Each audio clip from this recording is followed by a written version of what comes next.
C'est étonnant et c'est une tendance qui se confirme chaque année. Septembre n'est pas seulement synonyme de rentrée des classes, c'est aussi le mois avec janvier où les couples se séparent le plus. Un mois propice aux grandes décisions donc.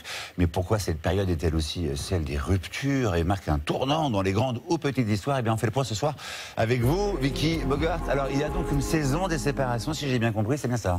Oui, il est vrai que l'on observe deux périodes propices aux ruptures pour les couples et la fin des vacances d'été en fait partie. C'est un phénomène bien connu des thérapeutes de couple et des sociologues. Une étude américaine va également dans ce sens. Les demandes de divorce connaissent un pic à la fin du mois d'août. L'autre période délicate pour les couples, c'est après les fêtes de fin d'année où les bonnes résolutions riment parfois avec séparation. D'ailleurs, au Royaume-Uni, le premier lundi de janvier a été baptisé le jour du divorce par les cabinets d'avocats qui constatent une nette hausse des consultations en vue d'une séparation.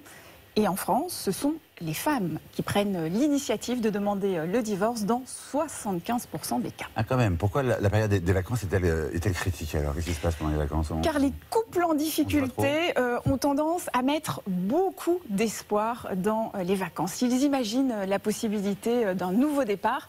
Et les attentes sont donc très grandes et la déception qui peut survenir aussi. Comme vous l'avez dit, le fait de passer des journées entières avec sa moitié peut également provoquer des tensions. Ah bon. Sans oublier que les vacances favorisent la découverte d'éventuels secrets, comme une infidélité à travers un téléphone portable qui traîne. Et puis l'été, comme le mois de janvier, c'est un moment idéal pour faire le bilan, pour se remettre en question. Enfin, des couples préfèrent attendre la fin des vacances ou des fêtes pour se séparer, afin de ne pas gâcher ces moments pour les enfants. Alors quels sont, Vicky, les conseils des thérapeutes de couple que vous avez pu consulter aujourd'hui?